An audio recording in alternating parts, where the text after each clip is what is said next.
Hey, everybody, and welcome to another edition of the Security Repo Podcast. As always, I'm your host, Dwayne, and we would love for you to share this with your friends, family, spread the message of security to everybody you know. Please like and subscribe, it does help us out, and introduce other people to the show. If you're having a good time, they would too. This week, we're very happy to have on the show Chris Kulakowski. He's a driven technologist, innovator, and tinkerer of all things. He's been working for over 15 years in digital media, information technology, and security operations, threat intelligence, and digital forensics. Currently a senior technical staff member and specializing in threat detection at IBM. He's also been at places like General Motors and Optiv. Welcome to the show. Back at a threat intelligence conference in Telecon, and we had a really good conversation. I was hoping to bring some of that conversation to the larger audience here, and that was around threat detection, which is what you focus on. So maybe we could just do a quick high-level level set for folks out there who might not be familiar with this field. What do you mean by threat detection? What I mean by threat detection is using telemetry from varying log sources and varying places in the network to identify a potential threat. Right on, man. Uh, so what threats we're talking about? Threat actors or specific vulnerabilities? What do you mean by threat in that sentence? All of the above. It could be a potential vulnerability. It could be the exploitation of a vulnerability. It could be an insider threat. It could be a rogue application. It could be um, anything to inhibit system availability of your network, your business, um, could be posed as a threat. Is this more of a proactive thing where you're going out and like trying to think what they're doing, or is this reactive, like based on the logs? It's a great question, and I think that generally speaking, everyone in this field would prefer it to be a proactive um, endeavor. However, it often becomes reactive when we are responding to something in the wild. So maybe a new exploit, a 0-day. One may argue that you're proactively trying to get new rules in so that you can detect the threat. I would argue that you are responding to the fact that it is being exploited in the wild, so it is somewhat reactive, and time is of the essence. Maybe to help frame this a little bit better for people that aren't familiar with the role, what does a typical day look like for you? What's a typical day in the life of a detection engineer? So detection engineers are it's a development role. So they do crunch a lot of code. They do a lot of querying.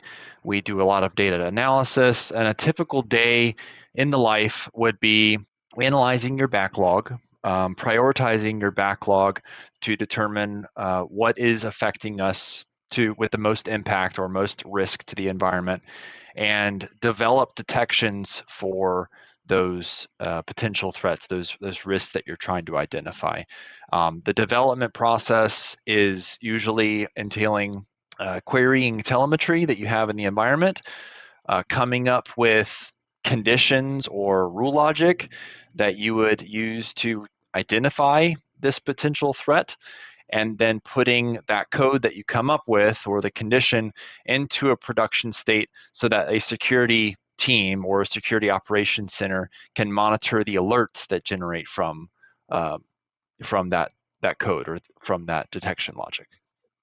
So you're working at the code level, trying to put the alerts and sensors in place that the security response team can then react to quicker.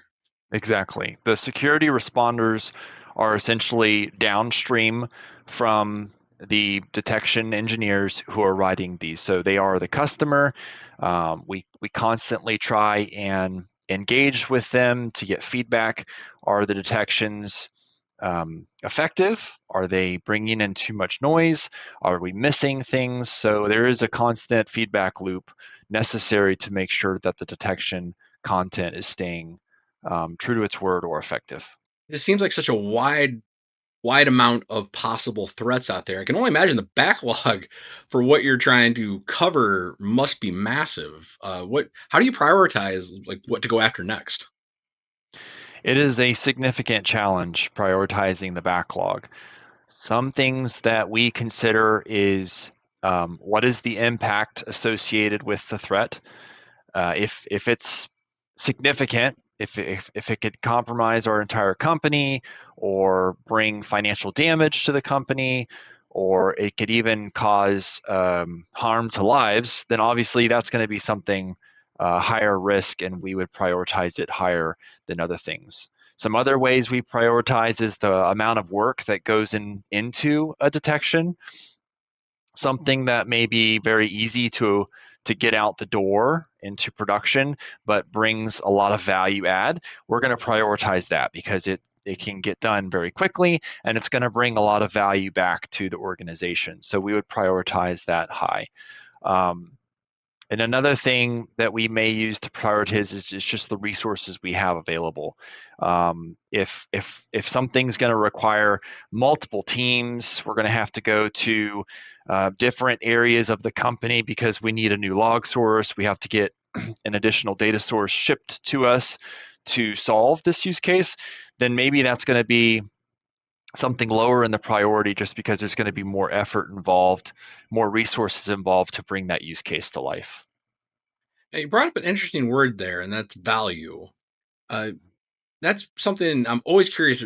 How are you measuring security? I mean, the perfect security situation is one where no bells and alarms go off, and it seems like you didn't do anything because you did everything exactly right. How do you know you're doing this correctly? Yeah, good question. It's a big challenge to evaluate rules that you've put into production, and especially as your library of content grows into the hundreds or thousands, it's extremely hard to go back to every single one of them and make sure that they're working as they should. Um, a lot of the effectiveness we rely on from our downstream of us. So our security responders, they provide us feedback on false positives. They provide us feedback on false negatives. If something was missed and we have an incident related to that miss, obviously that feedback is going to come back to us. We're going to investigate why we missed that threat, and we're going to do our best to ensure that it's not missed in the future. Let's talk about that just a little bit. And that directly ties into the testing that you're building. So my understanding is a large amount of what you do is you're writing rules, testing them, and trying to evolve that rule set. Is that accurate? Yeah, yeah. Testing is a huge part of this whole life cycle. And we will often, before we even start to write a detection, we will go into a lab environment.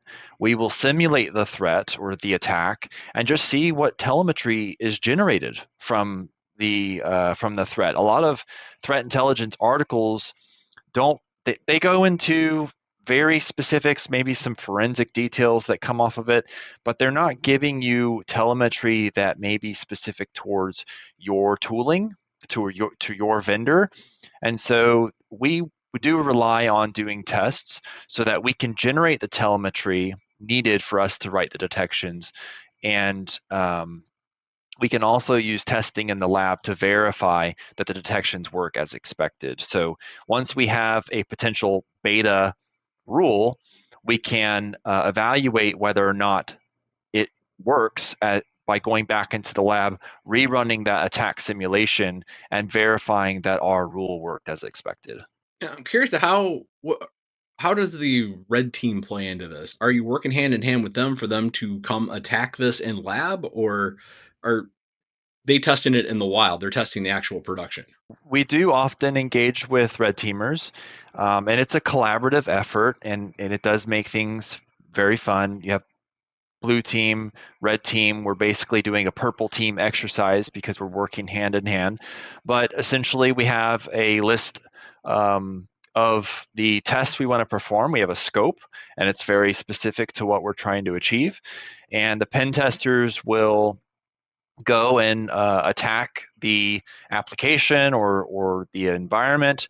And as a blue teamer, we would see what telemetry is generated from the attack, if any, or if any alerts even triggered based on the attack. And then we kind of bring the results from each side together and say, here's what they tested, here's what we detected, and then in between, here's what we missed. This is what we need to fill the gap for. And we would focus our detection engineering efforts on writing the rules needed to fill those gaps. I mean, it does sound like you're crossing that chasm of truly what do we need to do in development based on security versus the security team, like, all right, you need to do something. And you're actually the one in there fixing that level of stuff. Yeah, yeah, exactly right. Oh man. So what got you curious about this? Like how did you end up in this field? It a combination of maybe I would say different experiences over my career. I started my career doing data loss prevention and insider threat investigations, and that got me involved in digital forensics. So I was doing digital forensics to kind of figure out what took place on the host, maybe some intellectual property theft or a corporate security related incident. And then I dovetailed into a new role where I was just doing security operations. So I worked in a SOC. I was triaging alerts, working tickets, typical SOC work, containing the threat. I did that for a period of several years, and then I missed the forensic side. So I went back into uh, IR work doing forensics, but now with a security focus. And I was responding to ransomware, BECs, um, maybe exploited public applications from the web. All very interesting cases and a lot of good experience that I gained doing IR type work. And then I transitioned back into more of a proactive role instead of reactive. And I started looking into threat intelligence and threat hunting. And that put me kind of where I am today, doing the engineering side of things, building all this out. Is now I'm using the knowledge and experience I've gained from operations and digital forensics, looking at operating system telemetry and all the artifacts that are involved when an attack takes place, and now writing the rules needed to detect these nefarious activities. So what advice would you give for folks that are listening to this? Like that sounds good. That sounds like a path I want to follow. What advice would you give them? What skills should they be learning? They, I get asked this question often. It's always the same answer. Just continue learning, learning, learning, learning. No one person knows everything in this area or anything in cyber. There's always something new to learn, some new skill to develop, some new tool out there to get acquainted with. Um, my advice would be start at a low level. A lot of the people I work with, we've all been in like IT jobs, either an administrator, maybe a sysadmin, help desk. Like starting low level. That kind of builds your understanding of networking and just how computers work, operating system level interactions, and then build yourself up to then maybe a security focused role. It could even be something in vulnerability management or compliance or regulatory work, but now you're kind of bringing the IT you learned and you're understanding how security aspects are applied to IT, and that's bridging the gap, and then that can launch you into something more technical in cyber role, where maybe you're doing IR, detection engineering, threat hunting, threat intelligence. But I think it helps to have a little bit of a technical and non-technical background, and so just starting to build up the experience there, at least from a early on point, is just maybe start with IT or help desk.